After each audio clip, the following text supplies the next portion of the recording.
Hi, I'm Jenny from Ironbridge Printmakers, and this is a tutorial, a quick walkthrough showing you how to use our registration pins, and our tabs to do reduction and multiple plate. Our registration pins, these are metal, steel, and we lacquer them, so they'll last you a lifetime. And these pins here are designed so that our tabs, which is Mylar, sit perfectly over them. And they will click on. And they really do hold ever so well. They're brilliant. One either end of on your board of the plate you're printing, you'll get brilliant registration.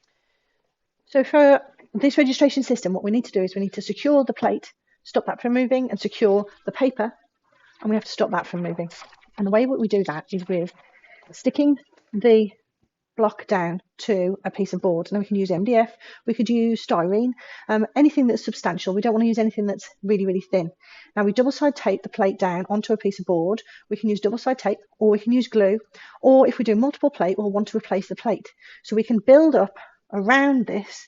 We can use pieces of MDF or mount board so that we create a hole for the block to just sit in. It has to be quite tight to keep it in place. And we also want to make sure it's not too high as well. So it can't be higher or as high as the block. It has to be lower. A lot of the time when I do this, I want to ink my plate up in on the plate here.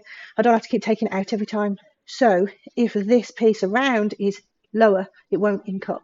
And then we use our registration pins. These are sellotaped to the board. This is just a mock-up that works quite well to show you how to do it.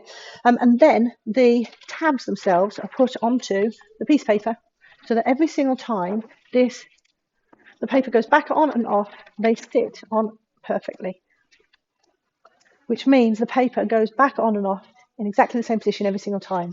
Now if you pop it through your press like this way, it means that the paper's held both sides, so it will hold it in place.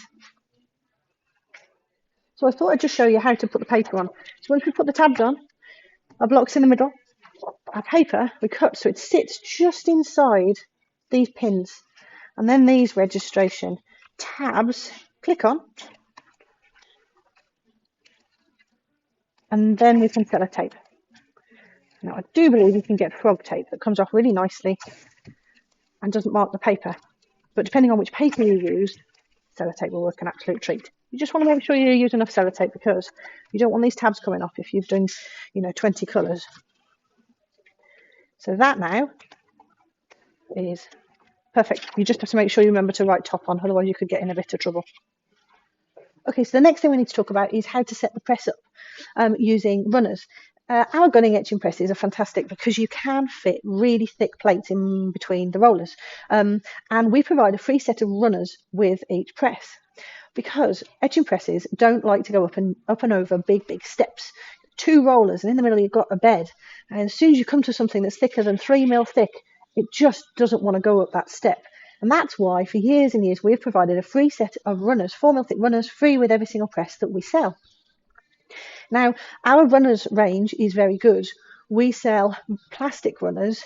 They are for life, unless you do something very, very bad to break them. The runners are for life, so they come from 2 mil thick all the way up to 35 mil thick. However, in our presses, you can print up to above 8 centimetres, which is really, really fantastic. This registration system works with other presses as well. You just need to make sure that your top roller will lift as high as you need it to go. Okay, so setting the press up, all we need to do is drop the top roller down onto our runners so that we can run along the runners, and then we use packing paper to pack up to the top roller. I'll show you. If you get your roller in the middle of the bed, make sure you can turn the Tommy bar so it's not in the way of the wheel. Lefty-loosey, righty-tighty. And what will happen, these two will feel the same. So as you turn them, they will get strong together, they'll get heavier together.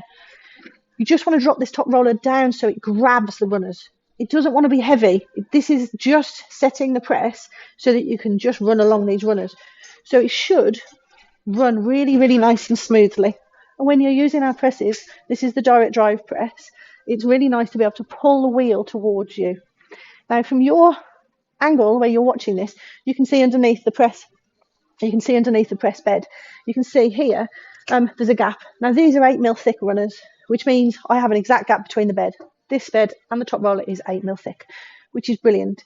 Now, if I use 4mm thick runners, I will have obviously 4mm between the plate and the top roller. Now, we want to always make sure that we use runners that are slightly higher than the plate that we're printing.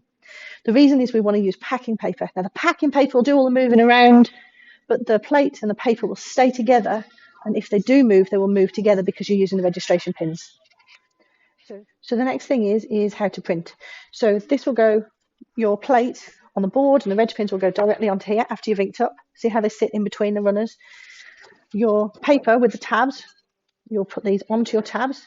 The far two go on first, drop it down, and those two will just click on nicely. And then it's your packing paper.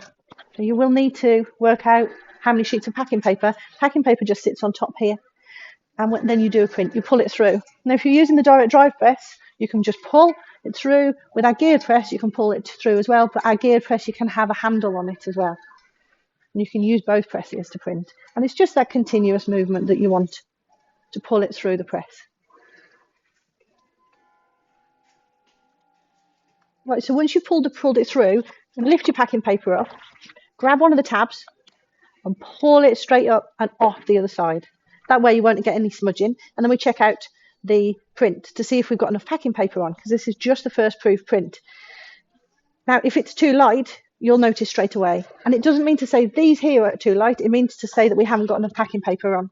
If it's too heavy, you've got too much packing paper on. And one piece of paper will make all of the difference.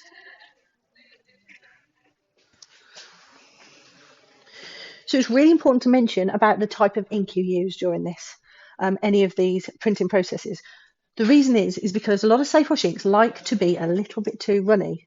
Now, if you apply a safe wash ink with a soft roller, you'll end up putting too much ink on.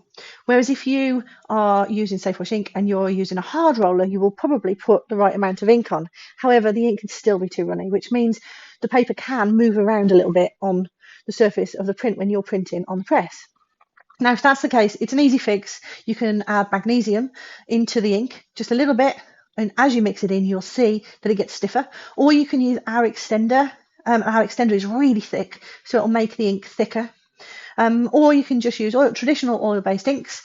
Our inks, this roller's inked up. You can see it's a really, really lovely purple. This is one of our new colours.